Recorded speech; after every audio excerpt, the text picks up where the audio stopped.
श्री स्वामी समर्थ। कोणी रडून जरी मागितले तरी या 4 वस्तू कोणालाही देऊ नका। नमस्कार मित्रांनो, काही वस्तू अशा असतात की ज्यांच्याशी आपले भाग्य, आपले नशिबे जोडलेले असते आणि म्हणून अशा वस्तू या आपल्या स्वतःच्या मालकीच्या असतात। त्या वस्तू आपण इतर कोणाशी शेअर करू नका, नाहीतर कोणालाही देऊ नका। मग तो आपला चांगला मित्र असू द्या, आपली चांगली मैत्रीण असू द्या, किंवा आपल्या जवळचा एखादा पाहुणा किंवा नातेवाईक असू द्या, कोणाशी आपण या वस्तू शेअर करू नका। या वस्तू वाटून घेतल्याने किंवा या वस्तू दुसऱ्याला दिल्याने मित्रांनो, आपण आपले नशीब, आपले भाग्य दुसऱ्याला देत असतो आणि त्याचा परिणाम म्हणून आपले नशीब मग आपल्याला साथ देत नाही। आपल्या घरामध्ये गरिबी येते, दारिद्र्य येते आणि मग आपण म्हणतो की माता लक्ष्मीचा आशीर्वाद आम्हाला कसा काय मिळत नाही। चला तर मग आपण पाहूया या 4 वस्तू नेमक्या आहेत तरी कोणत्या। जी पहिली वस्तू आहे ती महिला वर्गाशी संबंधित आहे। महिला वर्गाने त्यांच्या पायातील जोडवे हे कधीही कोणालाही देऊ नये। याचे कारण असे आहे की हे पायातले जोडवे हे सौभाग्याचे लेणे मानले जाते। महिलांशी संबंधित आहे। त्यांच्या अशा काही वस्तू असतात की जसं की जोडपे झाले की माझे मंगळसूत्र असेल किंवा जोडवे असतील तर या वस्तू विवाहित स्त्रियांनी कधीही कुणाशी शेअर करू नये। मग ती तुमची जवळची मैत्रीण असू द्या किंवा मग तुमचा नातेवाईक असू द्या। या वस्तू शेअर केल्याने, दुसऱ्यांना दिल्याने तुमच्या महिलांनी तुमच्या पती पत्नीमधील प्रेमामध्ये दुरावा निर्माण होतो, प्रेम कमी होते आणि मग बरेचशा केस अशा घडल्या आहेत की ते अगदी घटस्फोटापर्यंत हे प्रसंग जातात। आणि ज्या ठिकाणी पती पत्नींमध्ये सौख्य नसते, प्रेम नसते, अशा घरामध्ये सतत वादविवाद होत राहतात आणि मग ज्या ठिकाणी वादविवाद असतात, अशांती असते, अशा ठिकाणी माता लक्ष्मी राहणं पसंत करत नाही। ती त्या घरातून कधीच निघून गेलेली असते। दुसरी गोष्ट आहे ती म्हणजे अत्यंत महत्त्वाची आहे की आपल्या घरामध्ये जर लहान लहान मुलं असतील तर बऱ्याचदा असं होतं की आपण आपल्या मुलांनी वापरलेले कपडे, असे कपडे की जे त्यांना आता फिट बसत नाहीत किंवा त्यांना आता बसत नाही, तर असे कपडे हे दान म्हणून गरिबांना दिले जातात।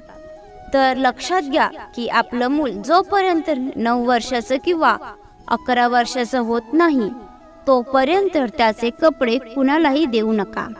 आपल्या मनामध्ये परोपकाराची भावना नक्की असेल की गरिबांना थोडीफार मदत होईल। जर आपल्याला मदत करायचीच असेल तर आपण या गरिबांसाठी नवीन कपडे घेऊन द्या, काही हरकत नाही। मात्र ज्यावेळी तुम्ही तुमच्या 9 किंवा 11 वर्षापर्यंतच्या मुलांचे कपडे त्यांना देता ते मात्याचा थेट परिणाम तुमच्या मुलावरच्या भाग्यावर व नशिबावर होत असतो।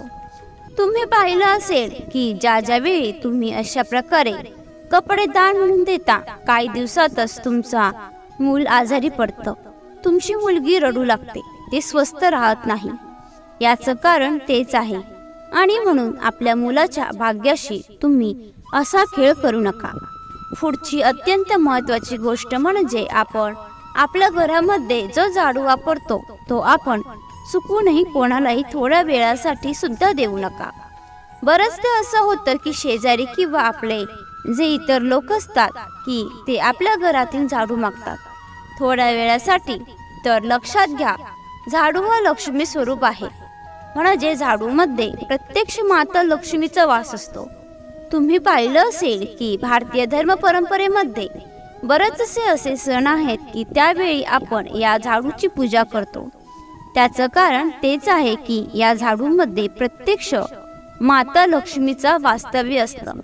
असा जर झाडू आपण इतरांना दिला तर लक्षात घ्या, तुम्ही तुमच्या घरातील लक्ष्मी ही इतरांबरोबर वाटून घेत आहात आणि मग पुढे जाऊन जर तुमच्या घरामध्ये गरिबी आणि दारिद्र्य निर्माण झाली तर त्यासाठी केवळ तुम्ही जबाबदार असता। तुम्हाला जर झाडू वगैरे दान द्यायचं असेल तर लक्षात घ्या, तो आपण मंदिरामध्ये दान द्यायचा असतो। कोणत्याही दिवशी, एखाद्या शुभ दिवशी जर तुम्ही मंदिरामध्ये ते दान तुम्ही शक्यतो पहाटे करावे, सूर्योदयापूर्वी, की जे कोणालाही समजू नये. तर असे झाडूचे गुप्तदान केल्याने खूप शुभ फळ मिळतात. आपल्या घरामध्ये माता लक्ष्मीचं वास्तव्य निर्माण होते. हे झाडूचे दान करणारे ते नवीन आहेत याची काळजी घ्या. पुढची एक गोष्ट आहे ती म्हणजे पैसे उधार देणे. तर पैसे उधार देताना ते कधीही तुम्ही मंगळवारच्या दिवशी देऊ नका, कारण मंगळवारी दिलेले पैसे परत येण्याची शक्यता नसते, अजिबात शक्यता नसते. धर्मशास्त्रामध्ये असा उल्लेख आढळतो की पैसा किंवा लक्ष्मी किंवा धान्य जे तुम्ही उधार देणार आहात एखाद्याला, ते जर तुम्ही मंगळवारी दिले तर ते परत येण्यासाठी खूप कष्ट घ्यावे लागतात.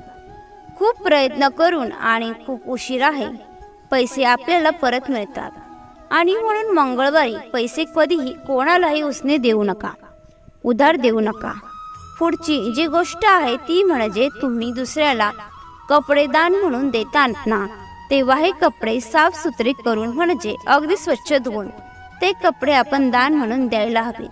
अगदी सोळापोळा केलेले आणि कसे तरी अस्ताव्यस्त पडलेले, फाटलेले, तुटलेले कपडे दान म्हणून देऊ नका.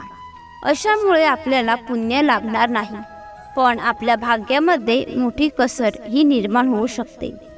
आपल्या ज्या चपला असतील किंवा बूट असतील हे पण कधीही कोणालाही दान म्हणून देऊ नये. जुन्या चपला, बूटसुद्धा देऊ नये. आणि त्याचबरोबर नवीन विकत घेऊन म्हणजे गिफ्ट म्हणून या चपला किंवा बूट आपण अजिबातही देऊ नका. लक्षात ठेवा, चप्पल किंवा मोठ्या वस्तू कधीही दान म्हणून द्यायच्या नसतातच. आणि मग काही लहान सहान गोष्टी आहेत, जसे की आपल्या डोक्यावरची टोपी. तर बरेच जण ही डोक्यावरची टोपी सुद्धा एकमेकांबरोबर शेअर करत असतात. आपल्या कपाळावर आपले भाग्य लिहिलेले असते, त्यामुळे अशी टोपी कोणाबरोबरही शेअर करू नका. तुम्हाला ही माहिती आवडली असेल तर लाईक आणि शेअर करा. तसेच अशीच माहिती नेहमी ऐकण्यासाठी चॅनलला सबस्क्राईब नक्की करा. श्री सद्गुरू स्वामी समर्थ. धन्यवाद.